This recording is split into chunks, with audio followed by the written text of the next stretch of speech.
vienas kito atpažinimas nebūtinai reiškia tą momentinį sąmoningą atpažinimą, kaip kad pamatai kokį pažįstamą seniai matytą žmogų. Net jei susitikę dvyniai vienas kitam sukelia intensyves emocijas ir suaktyvina dvynių dinamiką, jie sąmoningai vienas kito neatpažįsta. Protas nežino, kodėl patraukit vienas kitą, nes ta trauka būna visai kitokia neįprastai. Aukštesnioji sąmonė akimirksniu supranta, kad esate vienas kito dvyniai, bet žmogiškoji sąmonė taip greitai to nesuvokia. Gali praeiti šiek tiek laiko, kol tiesiog protas susigaudys. Šioje kelionėje nuolat ir būna, kad labai ilgai lydi abejonės, ar tikrai tai yra tai. Vis reikia patvirtinimų protui, nors vidumi jaučiame priešingai, vidus yra užtikrintas, tik protas dažnai būna neramus, pasimetęs ir sutrikęs. Taip jau yra, siela po aktyvacijos dainuoja iš džiaugsmo, o protas blaškosi. Kai jūsų aukštesnysis aš, kitaip sakant, aukštesnioji sąmonė susijungia per jūsų žmogiškąją patirtį, tai yra per žmogiškąjį kūną. Kai susitinkat ir įvyksta aktyvacija, tuomet instinktyviai atpažįstate vienas kitą.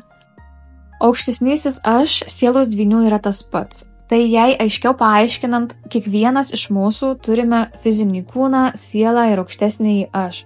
Sielos dvyniai turi ir tą pačią bendrą sielą, ir tą patį bendrą aukštesnįjį aš.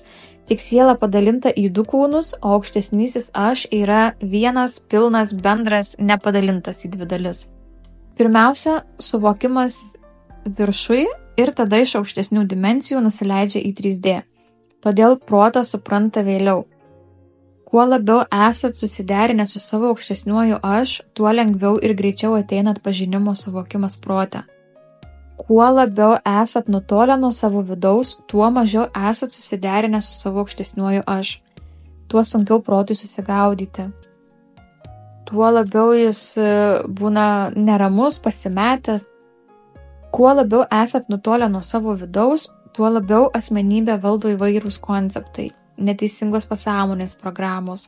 Šito viso rinkinio dėka protas nesupranta ir gali labai ilgai nesuprasti, priešintis ir panašiai.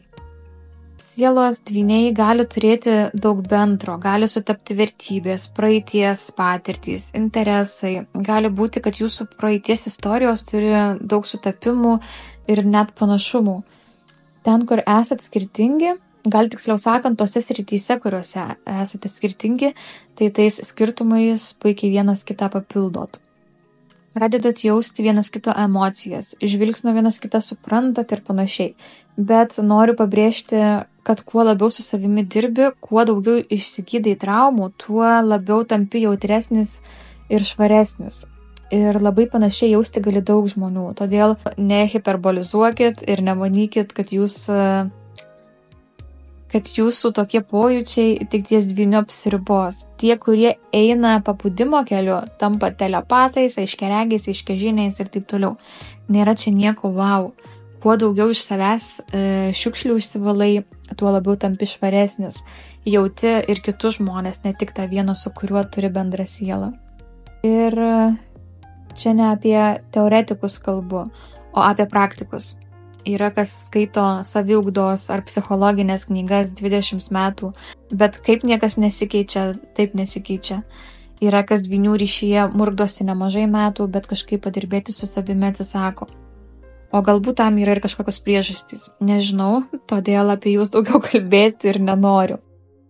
Kažkaip paminėjau šitą, nes jaučiau, kad reikia.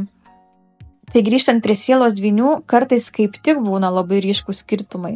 Tokie kaip rasė, lytis, išsilavinimas, žmonės yra iš skirtingų socialinių sluoksnių, su skirtingais įsitikinimais, gyvenantys skirtingose šalyse, net ir žemynuose, nemažas ir netgi didelis amžiaus skirtumas gali būti. Tai yra pačių dvynių kontraktai, susitarimai prieš įsikūnijimą, tam, kad lūžtų įsitikinimai, programos, tam, kad būtų pasirinkta siela virš materijos. Tam, kad būtų praeitos tam tikros patirtys, pamokos ir panašiai. Labai įvairiai. Kartais sąjunga 3D įmanoma tik tada, kai būna atliktos tam tikros užduotys. Kartais ji kaip tik yra neįmanoma. Sielos dvynių kelionė tai ilgas, atleidimo savo ir kitiems procesas, tam, kad suvoktume savo tikrąją prigimtį.